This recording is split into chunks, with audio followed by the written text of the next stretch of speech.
Այսօր անդրադառնանք մեր այսօրվա հյուրին, ում դուք նույնպես քաջ ծանոթ եք, ինչպես ասում են, գիտեք մեր եթերներից, քաղաքագետ ԱԺԲ խորհրդի անդամ Արա Պապյանն է մեր տաղավարում։ Բարև ձեզ։ Բարև ձեզ։ Պարոն Պապյան,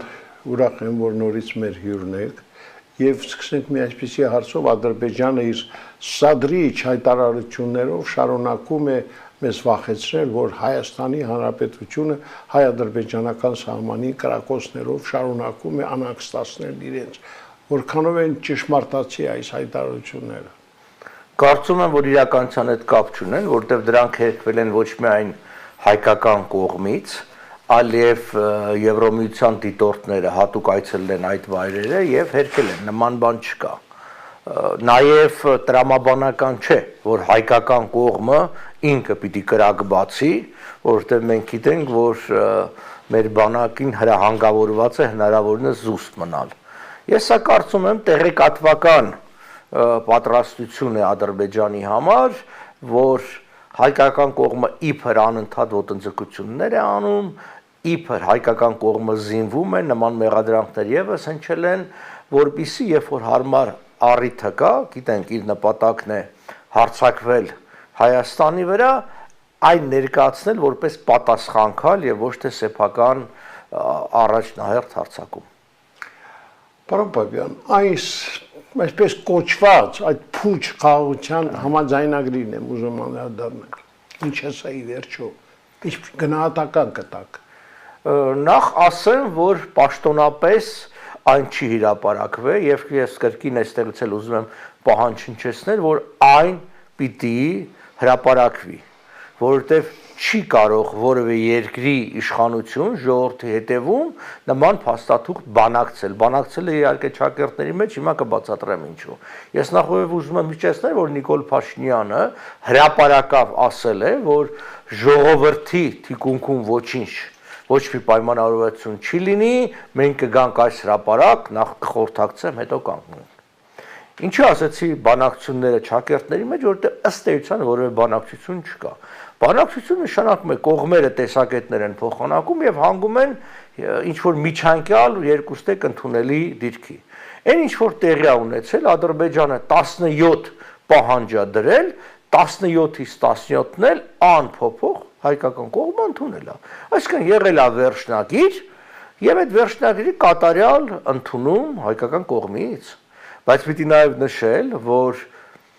այս 17-ով չի վերջանում, ամեն ինչ պահանջները չի վերջանում, այլ սկսում է պահանջների մեկ այլ փուլ, որը բազմաթիվ անգամներ բարձրաձայնվել էր արդեն Ադրբեջանի կողմից եւ այս պահանջները ավելանում են։ Մասնավորապես, գիտենք, այդ նույն Եվրոմիության դիտորդների հեռացումը սահմաններից, Հայաստանի Հանրապետության անկախության հռչակագրի հղումը սահմանադրությունից հանելը, որ նշանակում է հրաժարում Արցախի եւ Հայաստանի վերամիավորման գաղափարից, որտեղ ամրագրված է հայոց ցեղասպանության ճանաչամ հետամտումից եւ այլն։ Երեք այսպես կոչված Ադրբեջանի արևմտյան կամ արևմտյան Ադրբեջանի համայնք կոչվող կազմակերպությունը, որը իբր անկախ է, բայց իրականության մեջ մենք գիտենք, որ Ալիևի կողմից ֆինանսավորվող, շենք տրամադրվող եւ դա օգտագործող Հայաստանի դեմ նրա ներկայացուցիչը 7 պահանջ հստակ եւս ձևակերպեց Հայաստանին որպես հիմք այսպես ասած խաղաղության պայմանագրի, որոնցից բացի նշածս այդ երկու պահանջներից այնտեղ օրինակի համար այսպես կոչված 300,000 ադրբեջանցիների վերադարձ Հայաստան, հատուցումներ բոլորին պատժելու նրանք ովքեր որ երբևէ Ադրբեջանի դեմ ըստ իրենց ինչ որ հանցագործություն են արել կամ անգամ խոսքով վիրավորել են Ադրբեջանին, այսինքն ելույթ են ունեցել ինչ որ հավաքի ժամանակ բոլորին պատիժներ եւ այլն, բայց ես վստահ եմ, որ այդ 7-ն էլ վերջը չի, որը հնարավոր չի իրականացնել, միևնույն է, եթե անգամ իրականացվի, այդ 7-ին ուրիշ 7 են հաջորդելու եւ այլն։ Հետեւաբար, կարճ ասած, այս փաստաթուղթը պատրանք է, առաջին հերթին Ալիևը այն չի ստորագրելու, իրան բոլորովին պետք չի ստորագրել, երկրորդը եթե ստորագրի էլ մեր հանդիպման սկզբում ձեր հիշատակած այդ այսպես կոչված հարձակումներ կկազմակերպվեն Ադրբեջանի զորքերի ու բնակչության դեմ, իրենք կկազմակերպեն սադրանք, դա պատրվակ կօգտագործվի եւ այդ ստորագրված փաստաթուղթը կխախտվի։ Պատմությունը լեցուն է նման փաստերով, երբ որ երկրների միջև եւ խաղաղության եւ եղբայրության փաստաթղթեր են եղել ստորագրված, բայց եթե չկա քաղաքական կամք խաղաղության, այն չի կայացել։ Իսկ Ադրբեջանը իր հռետորաբանությամբ, իր գործունեություններով միանշանակ ցույց է տալիս, որ որևէ խաղաղության ձգտումի նշույլ անգամ չկա, որ մնաց ինչ որ կամք։ Հետևաբար այս ամբողջը ես կարծում եմ ներպետական ավելի հստակ ընտրությունների համար կազմակերպող շոու է, որտեղ ինքը Նիկոլ Փաշինյանն ուզում է ինչ որ մի թուղթ ստորագրել Ալիևի հետ, որի վերնագրի մեջ կլինի խաղաղության բառը, իսկ այդ բառը շատ լավ ծախվող բառ է։ Ինքը կթափարի, կասի ժողովուրդ ջան, ես ձեզ խաղաղություն բերեցի, բոլոր մյուսները պատերազմ են ուզում, տեսեք, ես եմ միակ ձեր փրկիչը եւ այլն, եւ այդ ձև կկարողանա մարդկանց համոզել, իսկ հետո ինչ կլինի իրան չի հուզում։ Այսինքն հետո կլինի պատերազմ թե խաղաղություն արդեն էական չի։ Ինքը կասի իրավիճակը փոխվել, ինչպես հիմա ինքը սովորություն ունի իր բոլոր խոստումներից հրաժարվելուց հետո ասել, որ իրավիճակը փոխվել։ Այո, ցավալ է, բայց դա ռեալ իրականությունն է, որի հետ մենք ականատես ենք։ Տեսեք, ես ուզում եմ խոսենք միջազգային վերջին զարգացումների, մասնավորապես Միացյալ Նահանգներ, Իրան, Իսրայել-Իրան այս փոխհարաբերությունների մասին, ինչ ազդեցություն դրանք կարող են ունենալ մեր տարածաշրջանի վրա։ Իհարկե մենք չենք կարող անտարբեր լինել այդ զարգացումներին, որովհետև դա ոչ միայն մեր տարածաշրջանը, այլ Իրանը մեր սահմանակից երկիր է, մենք Իրանի հետ ունենք բավականին ընդհանուր շահեր, եւ այն ինչ տեղի կունենա Իրանի հետ, անպայմանորեն անդրադառնալու է եւ մեր տարածաշրջանի եւ Հայաստանի վրա, իր բացասական եւ դրական առումներով։ Առայժմ այդ լարվածությունը ընթանում է Միացյալ Նահանգների եւ Իրանի ացանցիալների, հութսիների միջև այդ պայքարով, երբ որ ամերիկացիները Եմենում ռմբակոծեցին, հրետանակոծեցին դիրքերը շիաների, որոնք ուղղակիորեն կապ ունեն Իրանի հետ։ Իհարկե Իրանը պաշտոնապես հերքեց, ասեց մենք որևէ կապ չունենք նրանց հետ եւ այլն, բայց դե բոլորը գիտեն, որ կապ ունեն։ Հիմա ընթանում է Իրանի այսպես կոչված դաշնակիցների ոչնչացումը։ Հիմնական դաշնակիցները նրանք Սիրիայում էին, ալավիներն էին, Ասադի ռեժիմը տապալվեց եւ ըստ էության նաեւ այդ պատճառով կտրվեցին Հեզբոլլահի եւ ասենք Իրանի ուղակի կապը Սիրիայի վրայով, մնաց միայն Իրաքի վրայով եւ այնտեղ էլ զարգացումներ կան։ Ասենք այսպես, Միացյալ Նահանգները ուզում են միանշանակորեն պաշտպանած լինել Իսրայելին, հուսանք, որ մեծ պատերազմի չի հասնի։ Սա ես կարծում եմ, որ եթե ինչ որ բախում լինի, ապա այն կլինի զուտ թիրախային կետային հարվածների տեսքով Իրանին զրկելու ատոմային զենք ստանալու հնարավորությունից։ Մեծ պատերազմը չափից ավելի անկանխատեսելի անգամ Միացյալ Նահանգների համար, դա շատ ավելի, ինչպես ասածինք, բանա, ամեն առումով ծախսաշատ կլինի եւ մարդկային կորուստների, դա պետքա մարսել նման բանը։ Հետևաբար ես կարծում եմ գոնե այս փուլը ամերիկացիները կփորձեն ներքին փոփոխությունների ճանապարհով առաջ ընթանալ Իրանի ներսում ես նկատի ունեմ այնտեղ բավականին ակտիվացել են խոսակցությունները Փերլևիների ընտանիքի վերադարձի մասին որպես հնարավոր տարբերակ, այսինքն վերադարձ նախկին վարչակարգին, բայց դա այդքան հեշտ չի լինելու։ Պրոբլեմները կան։ Իսկ Իրան-Իսրայել հարաբերությունները Դե Իսրայելը Միացյալ Նահանգներից ստացել է բավականին ծանր ռումբեր, բայց դրա տեղ հասնելու հնարավորություն չունի, դրա համար հատուկ ինքնաթիռներ են պետք, եւ ըստ էության այս Ամերիկա-Իրան հարաբերությունները մեծապես ազդված են հենց Իրան-Իսրայել հարաբերություններով։ Իսրայելի ձգտումն է, որտեվ Իրանը չի ճանաչում Իսրայելի գոյության իրավունքը, հասնել գոնե վարչակարգի փոփոխության Իրանում։ Եվ այստեղ մեր հարևան Ադրբեջանը, ինչպես միշտ բավականին ակտիվ է եւ բավականին խելոք է գործում։ Ինքը իրեն առաջարկեց որպես Միացյալ Նահանգներ Իսրայել այդ առանցքի երրորդ կողմ,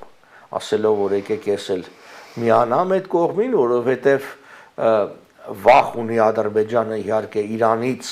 որովհետև իր բոլոր նկարտումները Իրանի եւ մշակույթի եւ տարածքի նկատմամբ Իրանում իր նկատմամբ որոշակի բացասական վերաբերմունք կա եւ ինքը ուզում է պահը օգտագործել իր մեծ Ադրբեջանի կերտման գաղափարին։ Մենք եթե խոսում ենք արևմտյան Ադրբեջանի մասին, որը երբևէ չի եղել, դա հնարովի բառակապակցություն է վերջին 2 տարվա մեջ, այսպես կոչված իրենց հաղթանակից հետո, երբ որ ախորժակները բացվեց, բայց իրենք մշտապես խոսել են այսպես կոչված հարավային Ադրբեջանի մասին, իբր թե Ադրբեջանը բաժանված է 2 մասի, հյուսիսային, որը Ռուսաստանն է գրավել, հարավային, որը Իրանն է, իրանք իրենց պատկերացնում են որպես կիսված ազգ եւ ուզում են միավորվել եւ հավակնություններ ունեն մինչեւ անգամ Պարսից ծոց դուրս գալու եւ այլն։ Բնականաբար Իրանը հասկանում է, որ այս ամբողջը իր դեմ է, Ադրբեջանն էլ ուզում է օգտվել Իսրայելի եւ Միացյալ Նահանգների աջակցությունից։ Շատ ռիսկային խաղի մեջ է Ադրբեջանը, որը կարող է բերի մեծ նվաճումների, բայց կարող է բերի նաեւ շատ մեծ կորուստների, եթե իր հաշվարկները ճիշտ դուրս չգան։ Դե իհարկե այս օրերին բոլորի ուշադրության կենտրոնում Միացյալ Նահանգներ Ռուսաստան փոխհարաբերություններն են, թե Թրամփ-Պուտին հեռախոսազրույցը, թե առաջիկայում նախատեսված նրանց հանդիպումը կարող է շատ վճռոց նշանակություն ունենալ վերջին դասավորումների վրա, այդ մասին ինչ կասեք։ Հայո, դա կարևոր հարց է, թերևս ներկա փուլում աշխարհի թիվ 1 հարցն է, որովհետև եւ մեզ համար շատ կարևոր, որովհետև սեյության Ռուսաստան-Ուկրաինա պատերազմը դա երկրորդ համաշխարհայինից հետո Եվրոպայի տարածքում ամենամեծ պատերազմն է, ամենաերկարատև պատերազմն է արդեն, այն ընթանում է ավելի քան 3 տարի եւ հսկայական մարդկային եւ նյութական կորուստներով։ Միևնույն ժամանակ այն նոր աշխարհակարգի սաղմերը մեջը պարունակում։ Այսինքն, սրանից հետո կամ Ռուսաստանը ընդհանրապես կկորցնի իր բոլոր կարգավիճակները, բոլոր հնարավորությունները, կամ հակառակը։ Տախում ունի թե այս Ամերիկա-Ռուսաստան հարաբերությունները ինչ ելք ունենան։ Շատ բան փակ է, մենք չգիտենք մանրամասները, վերջի այսպես ասած պաշտոնական առաջարկը դա Թրամփի կողմից 30 օրյա զինադադարն էր, որ պիտի կնքվեր, ուկրաինական կողմը համաձայնեց դրան, բավականին այսպես դժկամությամբ եւ այլն, որտեղ բացի դրանից կետեր կան, Ռուսաստանի բանակցող Ուշակովը մերժեց, բայց Պուտինը խուսափողական պատերազմ տվեց, ասաց այո, բայց ու դրեց մի շարք պայմաններ։ Հիմա այդ դրա շուրջ է բանակցություն, արդյոք այդ պայմանները կընդունվեն, թե ոչ։ Այսինքն ճանաչել անեքսիան Ղրիմի Ռուսաստանի կողմից, ճանաչել Ռուսաստանի վերահսկողությունը 4 մարզերի նկատմամբ, որոնք ինքը դեռ չէլ գրավել, պատժամիջոցները վերացնել եւ այլն եւ այլն։ Այսինքն Ռուսաստանը բավականին մեծ իր համար խիստ ցանկալի պահանջներ է դրել, Եվրոպան դրանց դեմ է, Միացյալ Նահանգների դիրքորոշումը կամ ավելի ճիշտ Թրամփի դիրքորոշումը դեռ պարզ չի։ Այդ դրանից շատ բան կախված կլինի, որովհետև ըստ էլի ոչ պաշտոնական տվյալների Ռուսաստանի հետ չեն կարողանում վերջնական համաձայնության գալ, կետերից մեկը, այսպես ասած հայացքների բախման, դա այսպես կոչված խաղաղապահների տեղակայումն է, որ ռուսական եւ ուկրաինական զորքերի միջև պիտի լինեն, ամերիկացիք եւ եվրոպացիք ուզում են, որ դրանք լինեն եվրոպական զորքեր, մասնավորապես ֆրանսիական եւ բրիտանական, Ռուսաստանը դրանց կտրուկ դեմ է եւ ինքը ուզում է, ասենք իր, ասենք նույն, չգիտեմ, Բելարուս եւ այլն բանը, դրանից շատ բան է կախված, որովհետեւ ես կարծում եմ, որ խաղաղությունը չի լինելու։ Անկախ նրանից, ինչպես Հայաստանի պարագայում, անկախ նրանից ինչ անունով, ինչ թուղթ կստորագրվի, նույնն էլ Ռուսաստանի պարագայում, անկախ Ռուսաստանն ու Ուկրաինան ինչ անունով, ինչ թուղթ կստորագրեն, գետնի վրա դրա կայացման հիմքերը բավականին խախուտ են, որտեվ նախ ուկրաինական ժողովրդի մեծ մասը այդ կորուստների հետ համաձայն չի, մյուսը Եվրոպան անկախ Միացյալ Նահանգների դիրքորոշումից Եվրոպան կշարունակի զենք, զինամթերք եւ ֆինանսներ մատակարարել Ուկրաինային, հետեւաբար Ուկրաինան բավարար ռեսուրս կունենա կռվելու, այստեղ կախված է Թրամփը ինչ քաղաքականություն կորդեգրի Ռուսաստանի նկատմամբ։ Եթե նոր պատժամիջոցները հաստատվեն եւ խստացվեն, Ռուսաստանի համար լավ չի լինի։ Իսկ եթե որ նոր պատժամիջոցներ չլինեն, թողեն այս հին սխեմայով նավթի վաճառքը, իբր թե չեն տեսնում ոնց է երրորդ երկրների միջոցով վաճառվում, այդ դեպքում Ռուսաստանն ռեսուրս կունենա դեռ կռվելու, հետեւաբար պատերազմը կշարունակի։ Եթե ռեսուրսները չեն սպառվել երկուստեք, ուրեմն երկուստն էլ կռվելու են։ Եվ իհարկե վերադառնանք Հայաստան, այս օրերի Հայաստանը ինչ իրավիճակ է մեզ մոտ։ Վերջերս էլ Պարուր Հայրիկյանը հանդես եկավ կոչով միավորվել բոլոր առողջ ուժերին եւ իրականացնել իշխանափոխություն, որքանով է դա ռեալ։ Ինքը ոչ միայն դա առաջարկեց, դա ողջունելի առաջարկ է, մենք էլ բազմից առաջարկել ենք, բայց ինքը կարծեմ առաջարկեց դա բացարձակ ժողովրդավարության, սահմանադրության շուրջ է։ Այո։ Դե հիմա նախ այդ սահմանադրությունը կամ այդ սկզբունքը պիտի քննարկվի եւ տեսվի դա ընդունելի է թե ընդունելի չի։ Եթե իր համար դա ընդունելի է եւ ինքը համարում է դա բացարձակ ժողովրդավարության սկզբունք, կա այլ տեսակետ, որ դա ընդհակառակը, դա ժողովրդավարության խախտում է, որտեղ այնտեղ ընտրական համակարգը այնպիսի վիճակ է բերելու, որ падգամավորները, այսինքն ժողովրդի ներկայացուցիչները ունենան ոչ հավասար լիազորություններ, որը իրավահավասարության հիմնարար սկզբունքի խախտում է եւ այնտեղ մանրամասներ, բայց դրա համար պետքա բան անել, ոնց ասած նստել սեղանի շուրջ, ինքը պիտի հրավիրի մարդկանց նստեն բացատրի եւ համոզի իր տեսակետը։ Եթե ինքը ուզում է, որ իր տեսակների շուրջ համախմբում լինի, ինքը պիտի մարդկանց բացատրի եւ համոզի, որտեղ ինքը հաճախ ասում է ձեր պատկերացումները թյուր են, բայց ճիշտը չի բացատրում, իսկ ինչով են թյուր, ամեն մարդ կարդում է, հասկանում է, ինչպես ինքն է հասկանում։ Եվ եթե դուք գտնում եք, որ ինքը սխալ է հասկանում, պիտի բացատրել մարդկանց, ասել սա է։ Բացի այդ, ես չեմ կարծում, որ որևէ փաստաթուղթ կարող է ստեղծել գետնի վրա իրողություն իշխանափոխության համար, անկախ տանից այդ փաստաթուղթն ու սկզբունքը ինչքան էլ լավն է, կան իրողություններ, իրողությունը հետևյալն է, Հայաստանում հստակ ոստիկանապետություն է, եւ առանց ժողովրդի ժողովրդի ոչ թե քաղաքական ուժերի փողոց դուրս գալու 100,000-որների եւ առանց ներկա վարչախմբի զսպման, իսկ այս զսպողները կարող են լինել միայն արտաքին ուժային կենտրոնները, Հայաստանում իշխանափոխություն չի լինի։ Այսինքն պիտի մի կողմից ժողովուրդը պահանջի փողոց դուրս գալու, մյուս կողմից պետք է իշխանություններին զսպեն, որպեսզի նա, այսպես ասած, excessive power, այսինքն չարդարացված ուժ չկիրառի ժողովրդի դեմ։ Հակառակ պարակային այս իշխանությունները պատրաստ են նախկիններից ավելի վատ ուժ կիրառել։ Այս առումով ես կուզենայի տեղեկանալ ինչ դիրքորոշում ունի ազգային ժողովրդական բևեռը, ինչ ծրագրեր կան, ինչ նոր այսպես մտահղացումներ։ Իր լրում են այն ինչ որ մենք այսինքն արել ենք պայքար, որը ասենք դա հրապարակային պայքարն է, դա մեր հայացքների վերաբերյալ հնարավորին շատ խոսալ ժողովրդին բացատրել, մենք հիմա բավականին ուժեղացել ենք մեր հարաբերությունները եվրոպական ուղղությամբ, հաշվի առնելով Եվրոպայի առանձին գործոն, լուրջ գործոն դառնալու այդ կարողությունը եւ մենք մեր շփումները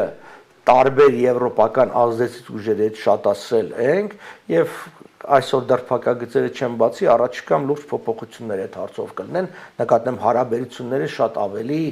լուրջ կդառնան, որովհետև մենք կարծում ենք, որ այն գործընթացը, որը սկսել է Եվրոպայում, մասնավորապես եվրոպական անվտանգային եւ պաշտպանական կառույցի ստեղծման գաղափարը, Հայաստանը կարող է տեղ ունենալ այդտեղ, եւ դա կարող է Հայաստան ապահովել անվտանգություն։ Այսինքն, եթե ստեղծվում է եվրոպական արժեքների վրա կառույց, հատկապես հնարավորություն այն, որ Թուրքիան դուրս կմնա, Թուրքիան եւ Ռուսաստանը դուրս կմնան, այսինքն երկու հիմնական սպառնալիքները Հայաստանի ինքնիշխանությանը դուրս են մնալու այդտեղից, հետեւաբար դա մեզ համար նոր հնարավորություն է ստեղծում։ Մասնավորապես օրինակ Թուրքիան ՆԱՏՕ-ի անդամ է, հնարավոր չէր Թուրքիային վտարել առանց իր ցանկության, բայց նոր կառույցի ստեղծումը ՆԱՏՕ-ին զուգահեռ կարող է փոխարինի մեզ համար փոխարինի եւ մենք անվտանգային ինչ որ համակարգում հայտնվել։ Ես խորապես վստահ եմ, որ այո, շատ կարեւոր է հզոր բանակ ունենալ, ես դրա կողմնակիցն եմ միշտ, զինվել, ստեղծել նոր զինատեսակներ, բայց մեզ պետք է լինել որոշակի համակարգի մեջ, անվտանգային համակարգի մեջ, որտեղ ի վերջո մեր ռեսուրսները խիստ սահմանափակ են։ Դե ես հասկացա, դուք անձամբ լավատես եք։ Այո, փորձում եմ միշտ լավատես լինել, որովհետև ես իրավիճակի մեջ փորձում եմ այն դրական կետերը գտնել, որոնցից կարելի է օգտվել։